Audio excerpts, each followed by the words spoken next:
variety of plant life and wild animals flourished until one day a war broke out, bringing this nigga said, would I try to save somebody from a crocodile? with it a never-before-seen demand for land, fuel, and resources. Sierra Leone's population of chimpanzees suffered the harshest consequences as this war ravaged the once picturesque landscape they called home. Previously, a flourishing community of chimpanzees existed, intertwined by indestructible family bonds, and with a population of approximately 30,000. However, this population size was dramatically reduced to just a few thousand due to habitat destruction and ruthless slaughtering by the inhabitants of the jungle zone. These soldiers would typically kill the adult chimpanzees, only to abduct their young and sell them off as pets within the local black market. This prompted several animal rights activists to call for the construction of havens, where these animals would be protected from the vile greed and unceasing savagery of humans, in hopes of preserving this now endangered species. Humans the most dangerous thing walking this planet, bro. I be trying to tell people that shit. Humans are the most dangerous thing walking this planet, bro. The Takugama Chimpanzee Sanctuary is one of these havens, located near the capital of Sierra Leone. This sanctuary has offered shelter for orphaned and traumatized chimpanzees for nearly 30 years. The abused chimpanzees that sought refuge in the sanctuary were scarred by years of abuse by soldiers. You said they're literally us? Who's literally us? The majority of them, the slaughter of their families chimpanzee ain't nothing to me. Was their first introduction to humanity. Some had their teeth smashed in, or were confined in cramped cages for days. Others were even made to consume alcohol for the amusement of humans. Regarded as a tourist attraction, Takugama attracts visitors from across the world, shining light on the consequences and cruelty of human expansion on the local wildlife. In 2006, Alan Robertson, Gary Brown, and Richie Goody were subcontractors working on the construction of the American Embassy building in Sierra Leone when they were offered the chance to visit the Takugama Chimpanzee Refuge. The exciting offer made by their friend and local guide Melvin Mama was met with unanimous approval, and the four men called for a taxi to begin the journey toward Takugama. The cab made the 30-minute trip up a mountainside to Takugama on Sunday, April 23rd. As they sat inside the taxi, the four men admired the gorgeous countryside, while Melvin told interesting facts about the country's rich history. Unbeknownst to them, as their car mounted the final slope into the 100-acre preserve, things had gone horribly wrong on the other side of the front gates. Workers inside the refuge were in the process of feeding the chimps when a group of them suddenly became enraged and managed to escape the electrified fence surrounding the compound. This incident sparked one of the most brutal and gruesome chimpanzee attacks in recorded history. The chimps went on a rampage, tearing apart anyone who was misfortunate enough to have crossed their path. The newly formed pack of chimps consisted of 31 young adults and was led by a chimp known as Bruno, a 270-pound... Fuck, talking about some Bruno and shit. Nigga, damn, this some Rise of the Apes type shit. Oh, God. Like, these niggas like, hey, we finna turn on these humans, man. Ape shall not kill ape. Ape kill human. You know what I'm saying? Like, for real, I'm like, damn. 6-foot-tall alpha... Bruno, like, seizure-ified. ...male who suffered from severe trauma after he was taken from his mother as an infant. After witnessing his entire family get slaughtered by humans, he was later sold on the black market for a measly $30. Just imagine that, though. I'll be on some Bruno shit, too, bro. Y'all seen his family was in some bags. They turned their ass to some blankets. Not funny, but damn, turned their ass to some clothes. You know what I mean? I'd be mad as hell, too, if I was Bruno. Most aggressive male that commands the troop in chimpanzee culture. Instead, the elders of the pack choose a deserving leader. Even if a particularly powerful male defeats and coerces all of his rivals into submission, Bruno right here. The Chimpanzee Society of Elders may not give him their blessing to lead. Alphas are charged with the burdensome duty of looking after everyone. What's Bruno Wood run up on me and shit? I'll put Bruno right in the motherfucker right here, boy. Down to its weakest member. One shot. Aside from being the undisputed alpha, Bruno was a massive chimpanzee by any standards. He easily towered over every other member of his pack. It seemed that Bruno held a deep-seated hatred for humans despite the kindness later shown to him by sanctuary As in workers. 7? Hatred, which the 4 men, alongside their driver, Issa Kanu, were about to become all too familiar with. The vehicle soon came across a closed fence meant to keep unannounced visitors out. As the men sat, waiting inside their car, Issa blasted his horn in the hopes that someone would come out and open the gates for them. However, the sound of the car's horn had attracted the attention of the last thing the men wanted to see that morning, Bruno. Bruno soon emerged from deep within the forest, accompanied by his group of loyal, bloodthirsty followers. The chimpanzees soon encircled the taxi, screaming and banging at its doors and windows as the group watched in horror from the inside. Bruno was so big that the group initially mistook him for a gorilla. Quickly realizing the danger they were in, Issa put the car in reverse and hit the gas pedal as hard as he could. As the car suddenly flung backwards, Bruno gave chase and easily overtook the speeding vehicle. He jumped atop the car's hood, screaming angrily as he displayed his terrifyingly sharp teeth. He began bashing the car's hood and front windshield in an attempt to get inside the car. As the car continued to roll downhill, Bruno would shift his focus onto the vehicle's rear windows, smashing through the glass and beginning his assault by mauling Melvin. Bruno began biting his hand while viciously shaking his head, which tore through the flesh and bone, while Melvin screamed out in pain. He struggled to fight him off with the help of his friends, but Bruno was too strong. Desperate to escape their predicament, one of the men told Issa to shift the automobile into forward gear. Upon doing so, the vehicle abruptly came to a stop and veered off in a new direction.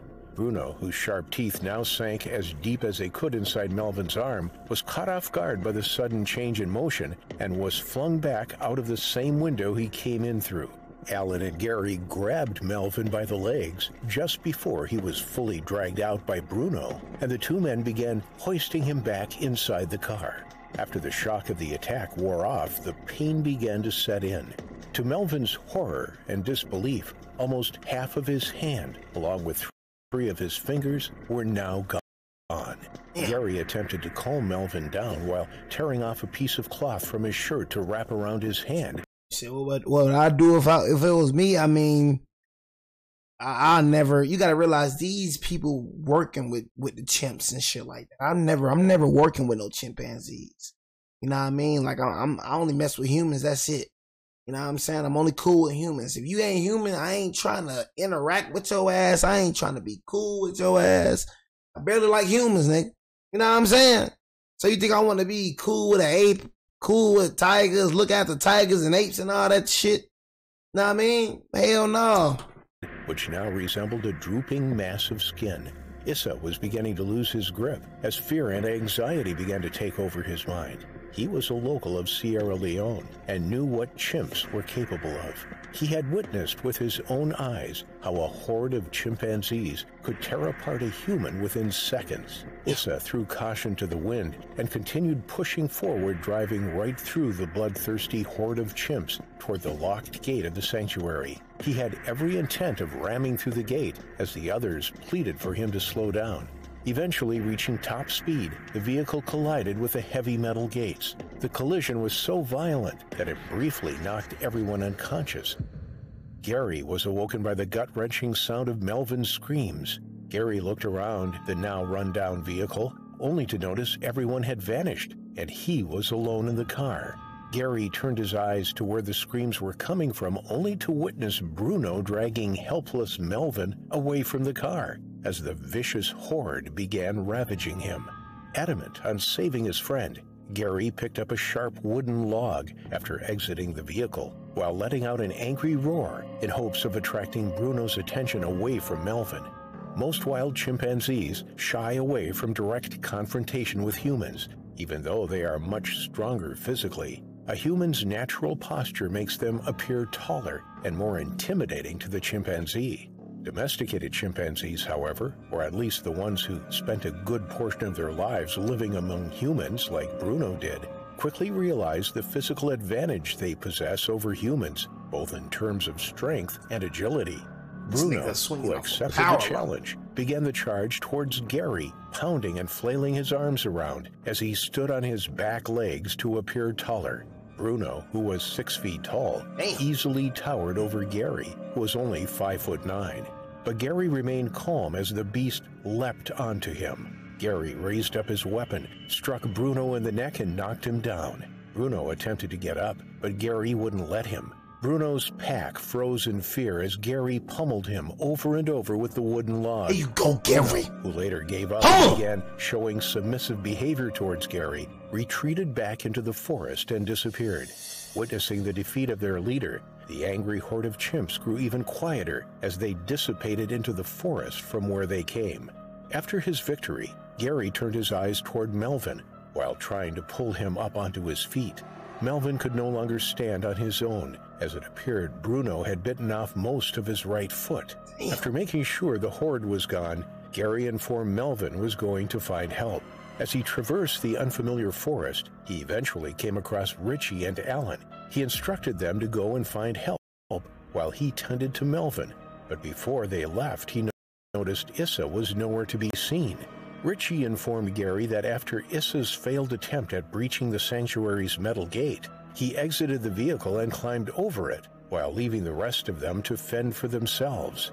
As he headed toward the main road, Gary nodded in disappointment before warning the two men to stay vigilant and watch their backs. After eventually getting back to Melvin, he tied another piece of cloth around his right foot in attempts to stop the bleeding. Melvin leaned on Gary's back for support as the two made their way toward the main road, where they eventually came across a military van. Apparently, Richie and Alan had managed to reach a military patrol unit and inform the soldiers of their whereabouts. The van soon picked them up and rushed Melvin toward the nearest medical facility, where he could receive treatment for his injuries. Gary breathed a sigh of relief as he knew Melvin and the others would be okay. Yet he still couldn't believe or fully process the events of this horrific day. While Gary, Melvin, Richie, and Alan all made it out safely, a crueler fate awaited Issa, who was later found bloody and torn apart. His jawless, disemboweled body was ravaged beyond recognition. The angry horde of chimpanzees appeared to have caught up with him, tearing all 4 of his limbs from his body before feasting on his remains. Bruno, on the other hand, could never be found. While 27 of the 31 escaped chimps were eventually retrieved, Bruno was among the 4 who were not. Many attempts at locating and bringing back Bruno were launched, and all were met with failure. Even though sightings of Bruno were regularly reported, to this day he still manages to somehow evade his pursuers. It's almost as if he's developed heightened senses that warn him when he's being hunted by humans. Fitting, considering the amount of abuse he'd suffered because of humans. The group will never forget their close encounter with death in the forest of Sierra Leone. Gary, in particular, suffered from nightmares for months after the terrifying incident. He considers himself lucky that he managed to fight off Bruno and rescue Melvin. He's thankful of being able to reach safety, unlike Issa, who was tragically ambushed by the savage beasts, screaming in horror as he succumbed to his final affliction. Well, all right, y'all, man. That is the end of the stream, man. You know what I'm saying? I appreciate everybody for joining the stream, man. You know what I mean? But I ain't gonna lie to y'all, bro. Hey, man, don't mess with them chimps, man. Stay away from humans. Stay away from humans. You know what I mean? But stay away from chimpanzees.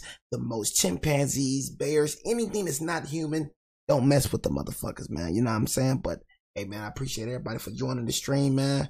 Hey, man, I'm finna go and part this video up, man, you know, and send it to YouTube. So y'all be on YouTube for the